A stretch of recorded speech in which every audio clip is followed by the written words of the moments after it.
Imagine India का एक छोटा सा किंगडम, नॉर्थ ईस्ट का डेंस जंगल, ब्रह्मपुत्र रिवर के बीच एक पावरफुल सिविलाइजेशन और सामने वर्ल्ड की उस टाइम की सबसे पावरफुल एम्पायर्स में से एक, मुगल एम्पायर, जिसने इंडिया का ह्यूज पार्ट कॉन्कर कर लिया था, दिल्ली से बंगाल तक।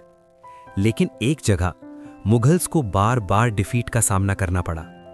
एक बार नहीं, 2 बार नहीं, 17 बार।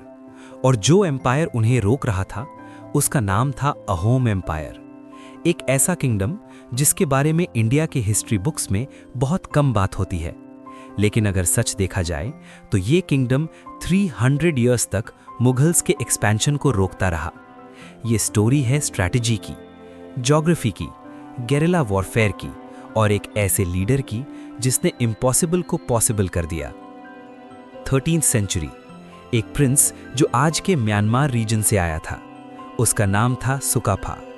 1228 में सुकाफा अपने फॉलोअर्स के साथ पटकाई माउंटेन्स क्रॉस करता है और ब्रह्मपुत्र वैली में एंटर करता है। उस वक्त असम रीजन में डिफरेंट ट्राइब्स रहते थे, लेकिन सुकाफा ने डायरेक्ट कॉन्क्वेस्ट की जगह एक डिफरेंट स्ट्रैटेजी यूज की। वॉर नहीं, alliance, marriage alliances, local tribes के साथ कोऑपरेशन, और स्लोली एक नया किंगडम क्रिएट हुआ, अहोम किंगडम। अगले 300 इयर्स में अहोम रूलर्स ने असम को यूनाइट कर दिया और एक पावरफुल एडमिनिस्ट्रेशन क्रिएट किया। उनका सिस्टम था पाइक सिस्टम। हर अडल्ट मेल स्टेट के लिए काम करता था, कभी सोल्जर, कभी फार्मर, कभी बिल्डर। इस सिस्टम की वजह से अहोम किंगडम के पास मैसिव मैन पावर रिजर्व था, जो वॉर के टाइम आर्मी बन जाता था। 16th और 17th सेंचुरी तक इंडिया में एक सुपर पावर राइज हो चुकी थी, Mughal empire. Under emperors like Akbar, Jahangir और शाहजहां, मुगल्स ने ऑलमोस्ट पूरा नॉर्थ इंडिया कॉन्कर कर लिया। अब उनकी नजर थी असम पर। क्यों? 2 रीजंस।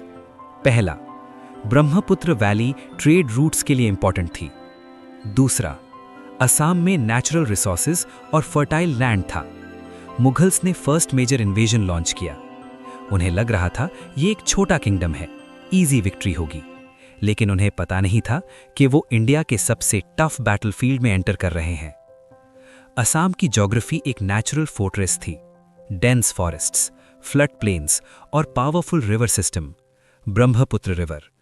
ये रिवर सिर्फ ट्रांसपोर्टेशन रूट नहीं थी, ये एक बैटलफील्ड भी थी। मुगल आर्मी प्लेन्स वॉरफेयर में एक्सपर्ट थी, open battlefield, large cavalry, massive artillery. लेकिन असम में ये सब यूजलेस हो जाता था। एलिफेंट्स और हॉर्सेस मार्शी लैंड में स्लो हो जाते, हैवी आर्टिलरी जंगल में मूव नहीं कर पाती, और अहोम वॉरियर्स इस टेरेन को परफेक्टली समझते थे।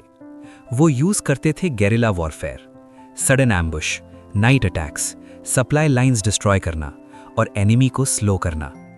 इसी वजह से मुगल्स को हर इन्वेजन में ह्यूज प्रॉब्लम्स फेस करने पड़ते। नेक्स्ट फ्यू डेकेड्स में मुगल्स ने बार बार असम कॉन्कर करने की कोशिश की। रिकॉर्ड्स के अकॉर्डिंग अहोम किंगडम और मुगल्स के बीच 17 मेजर बैटल्स हुई और मेजॉरिटी में अहोम्स विक्टोरियस रहे। कभी मुगल जनरल्स को रिट्रीट करना पड़ा, कभी उनकी आर्मीज डिजीज और टेरेन से डिस्ट्रॉय हो गईं, कभी अहोम नेवी ने रिवर बैटल्स में उन्हें डिफीट कर दिया। ये कॉन्फ्लिक्ट्स ऑलमोस्ट 1615 से 1682 तक चलते रहे, और इस लॉन्ग कॉन्फ्लिक्ट का सबसे फेमस बैटल था बैटल ऑफ सरायघाट। यही बैटल हिस्ट्री का टर्निंग पॉइंट बन गया। मुगल एम्परर औरंगजेब असम को कॉन्कर करने के लिए एक मैसिव आर्मी भेजता है। कमांडर था राजा राम सिंह। आर्मी ह्यूज थी, कैवलरी, इन्फेंट्री, वॉर एलिफेंट्स और पावरफुल नेवी। अहोम साइड पर आर्मी को लीड कर रहे थे लचित बोरफुकन, एक ब्रिलियंट जनरल और एक फियरलेस लीडर। लेकिन प्रॉब्लम ये थी, अहोम आर्मी नंबर्स में काफी छोटी थी और लचित बोरफुकन सीरियसली इल भी थे। फिर भी उन्होंने सरेंडर करने से मना कर दिया। उन्होंने कहा, my country is greater than my life. और फिर स्टार्ट हुआ battle of Saraighat. Saraighat battle Brahmaputra river पर हुआ। मुगल स्ट्रैटेजी सिंपल थी, मैसिव नेवल फ्लीट के साथ डायरेक्ट अटैक। लेकिन अहोम स्ट्रैटेजी स्मार्ट थी, small boats, fast movement, surprise attacks. Ahom navy Mughal ships को हर साइड से अटैक करती और फिर रिट्रीट कर जाती, hit and run tactics. Battle intense होता गया, एक पॉइंट पर अहोम सोल्जर्स डीमोरलाइज हो गए क्योंकि मुगल फ्लीट बहुत स्ट्रांग थी। तब लचित बोरफुकन, जो सीरियस इलनेस में थे, खुद बोट में खड़े हो गए और उन्होंने अपनी आर्मी को मोटिवेट किया। उनका फेमस लाइन था, if you retreat I will kill you my self. उनके लीडरशिप से अहोम सोल्जर्स वापस फाइट करने लगे और फिर अहोम नेवी ने मुगल फ्लीट को कंप्लीटली डिस्ट्रॉय कर दिया। सराय घाट में मुगल्स को ह्यूमिलिएटिंग डिफीट मिली और असम परमानेंटली अहोम कंट्रोल में रहा। तो फिर सवाल आता है, अगर अहोम एम्पायर इतना पावरफुल था तो हिस्ट्री बुक्स में इतनी कम बात क्यों होती है? कुछ रीजंस हैं। पहला, इंडिया की मेन स्ट्रीम हिस्ट्री ज्यादातर फोकस करती है दिल्ली और नॉर्थ इंडिया पर। नॉर्थ ईस्ट के एम्पायर्स ऑफन इग्नोर हो जाते हैं। दूसरा, अहोम रिकॉर्ड्स ज्यादातर रीजनल लैंग्वेजेस में थे, इसलिए नेशनल लेवल पर उन्हें उतनी अटेंशन नहीं मिली। लेकिन रियलिटी ये है, अहोम एम्पायर ने 600 इयर्स तक असम को रूल किया और एक पावरफुल एम्पायर को 17 टाइम्स डिफीट किया। आज भी असम में लचित बोरफुकन को नेशनल हीरो माना जाता है। हिस्ट्री सिर्फ उनकी नहीं होती जो दुनिया जीत लेते हैं, हिस्ट्री उनकी भी होती है जो अपनी लैंड को प्रोटेक्ट करते हैं।